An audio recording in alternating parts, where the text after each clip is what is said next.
തമിഴ് രാഷ്ട്രീയത്തിൽ AIADMK BJP സഖ്യത്തിന്റെ പുനഃസ്ഥാപനത്തെക്കുറിച്ചുള്ള ചർച്ചകൾ വീണ്ടും സജീവമാകുന്നു. നരേന്ദ്രമോദിയും അമിത്ഷായും ആശീർവദിച്ചുവിട്ട അണ്ണാമലയുടെ തന്ത്രങ്ങൾ പാതി വഴിയിൽ പൊളിഞ്ഞിരിക്കുകയാണ് കേന്ദ്ര നേതൃത്വം നേരിട്ട് ഇടപെട്ട് പഴയ സഖ്യത്തെ പൊടിതട്ടിയെടുക്കാൻ ശ്രമിക്കുന്നത്.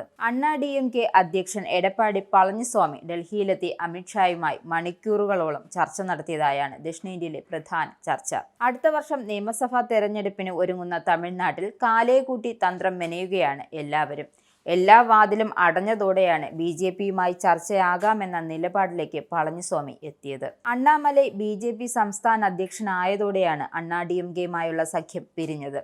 ജയലളിതയുടെ വിയോഗശേഷം പല തട്ടിലായ DMK ഒറ്റക്കെട്ടായി നിൽക്കണം എന്നാണ് BJP കേന്ദ്ര നേതൃത്വത്തിന്റെ ആവശ്യം. എടപ്പാടി പളനിസ്വാമിയും O പന്നീർശെൽവവും ശശികലയും TTV ദിനകരനുമെല്ലാം സ്വന്തം വഴിക്ക് നീങ്ങുകയാണിപ്പോൾ. DMKയുടെ ഔദ്യോഗിക നേതാവ് പളനിസ്വാമിയാണ്. വിമത നേതാക്കളെയെല്ലാം കൈകൊടുത്ത് ഒന്നാക്കാനുള്ള സാധ്യത അണിയറയിൽ തെളിയുന്നുണ്ട്. അവർക്ക് BJPയുമായി ഐക്യവുമില്ല. അധികാരം പിടിക്കണമെന്ന ഒറ്റ ലക്ഷ്യത്തിലാണ് അനൈക്യത്തിനിടയിലും അവർ ഐക്യം കണ്ടെത്തുന്നത്. എന്നാൽ പളനിസ്വാമി തലയെടുപ്പോടെ നിൽക്കുമ്പോൾ വിമത നീക്കങ്ങളെല്ലാം പരാജയപ്പെടുകയും ചെയ്യുന്നു. ഈ സാഹചര്യത്തിലാണ് ഡൽഹിയിൽ നിന്നുള്ള സമ്മർദ്ദം ശക്തമായതും എടപ്പാടി ഡൽഹിയിലെത്തി അമിത്ഷായെ കണ്ടതും. അണ്ണാമലയെ BJP സംസ്ഥാന അധ്യക്ഷ സ്ഥാനത്തു നിന്ന് മാറ്റണം, അല്ലെങ്കിൽ അദ്ദേഹത്തിന്റെ വാ അടപ്പിക്കണം. പാർട്ടിയിലെ വിമതരുമായി BJP ഐക്യനീക്കം നടത്തരുത്. BJPക്കും DMKയ്ക്കുമിടയിൽ ചർച്ചകൾ നടത്തുന്നതിന് സംയുക്ത സമിതി വേണം. BJP കേന്ദ്ര നേതൃത്വവുമായി മാത്രമേ ചർച്ചകളുള്ളൂ തുടങ്ങിയ നിബന്ധനകളാണ് പളനിസ്വാമി അമിത്ഷായുടെ മുന്നിൽ വെച്ചതെന്നാണ് റിപ്പോർട്ട്. BJP വിരുദ്ധതയ്ക്ക് ശക്തമായ വേരോട്ടമുള്ള നാടാണ് തമിഴ്നാട്. അതുകൊണ്ട് തന്നെ മണ്ണറിഞ്ഞ് വിത്തെറിയുകയാണ് MK സ്റ്റാലിനും. മണ്ഡല പുനർവിഭജനം, ത്രിഭാഷാ വിവാദം എന്നിവ കത്തിച്ച് അനുകൂല സാഹചര്യം നിലനിർത്തുന്നതിൽ കേന്ദ്രീകരിച്ചിരിക്കുകയാണ് സ്റ്റാലിൻ. ഈ വേളയിലാണ് പഴയ സഖ്യത്തെ DMK വീണ്ടും പുൽകുന്നത്. ഇടതു പാർട്ടികൾ VCK എന്നിവരുമായി സഖ്യത്തിന് DMK ഇതിനിടയ്ക്ക് ശ്രമിച്ചിരുന്നു. ഈ രണ്ട് വിഭാഗവും DMK സഖ്യത്തിലുള്ളവരാണ്. മുന്നണി വൻ ശക്തിയായി നിൽക്കുമ്പോൾ വിഘടിച്ചു പോരാൻ ഇരു കൂട്ടരും തയ്യാറായില്ല. നടൻ വിജയ് നേതൃത്വം നൽകുന്ന തമിഴ് വെട്രികഴകവുമായുള്ള സഖ്യത്തിനും DMK ശ്രമിച്ചു. എന്നാൽ സ്വന്തം വഴി എന്ന നിലയ്ക്കാണ് TVK മുന്നോട്ടു പോകുന്നത്. തുല്യ പ്രാധാന്യത്തോടെയുള്ള ചർച്ചകളാകാമെന്ന് TVK വ്യക്തമാക്കിയെങ്കിലും അതിനോട് പളനിസ്വാമിക്ക് താല്പര്യമില്ല. പളനിസ്വാമിയും അമിത്ഷായും നടത്തിയ ചർച്ചയിലൂടെ തമിഴ്നാട്ടിൽ DMK BJP സഖ്യം വന്നു എന്നു പറയാനായിട്ടില്ല.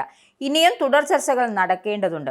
അണ്ണാമലയ്ക്ക് കേന്ദ്രത്തിൽ എന്തെങ്കിലും പദവി നൽകി സംസ്ഥാന അധ്യക്ഷ സ്ഥാനത്ത് നിന്ന് മാറ്റണമെന്ന ആവശ്യം DMK മുന്നോട്ട് വെച്ചു എന്നാണ് വിവരം. എന്നാൽ അണ്ണാമലയെ മാറ്റുന്നത് തമിഴ്നാട്ടിലെ BJP പ്രവർത്തകരെ നിർജീവമാക്കുമെന്ന തോന്നലാണ് കേന്ദ്ര നേതൃത്വത്തിന്. ഈ വിഷയത്തിൽ പരിഹാരം കാണുക എന്നതാകും അമിത്ഷായ്ക്ക് മുന്നിലെ വെല്ലുവിളി. കഴിഞ്ഞ ലോക്സഭാ തെരഞ്ഞെടുപ്പിൽ ഒരു സീറ്റ് പോലും കിട്ടിയില്ലെങ്കിലും BJPക്ക് സംസ്ഥാനത്ത് വോട്ട് കൂടിയിട്ടുണ്ട്. ഇതാണ് അണ്ണാമലയുടെ പ്ലസ് പോയിന്റ്. നിയമസഭാ തെരഞ്ഞെടുപ്പിൽ സീറ്റുകൾ പിടിക്കാമെന്ന ആത്മവിശ്വാസവും അണ്ണാമലയ്ക്കുണ്ട്. DMK BJP സഖ്യം തമിഴ്നാട്ടിൽ നിലവിൽ വന്നാൽ രാഷ്ട്രീയം മാറിമറിയും. BJP സഖ്യം BJP വിരുദ്ധ സഖ്യം എന്ന രീതിയിൽ കാര്യങ്ങൾ തിരിയും. പ്രധാന കക്ഷികളുടെ പോരിനിടയിൽ സാന്നിധ്യമറിയിക്കാൻ വിജയ്ക്ക് സാധിച്ചില്ലെങ്കിൽ TVK തകർച്ചയുടെ വക്കിലെത്തും. ശരത് കുമാർ, വിജയകാന്ത്, കമൽഹാസൻ എന്നിവരുടെ ഗണത്തിലേക്ക് വിജയും തമിഴ് രാഷ്ട്രീയവും കൂട്ടിച്ചേർക്കും. നിങ്ങൾക്കും ആനന്ദ മീഡിയയുടെ പ്രേക്ഷകരിൽ ഒരാളാകണ്ടേ?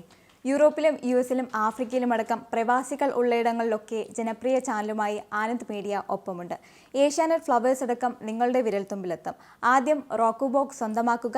അതിൽ നിന്നും ആനന്ദ് മീഡിയ ആപ്ലിക്കേഷൻ ഡൗൺലോഡ് ചെയ്യുക, ഇൻസ്റ്റാൾ ചെയ്യുക. എന്നിട്ട് 02085866511 എന്ന നമ്പറിൽ ഞങ്ങളുടെ കസ്റ്റമർ കെയറിൽ ബന്ധപ്പെടുക.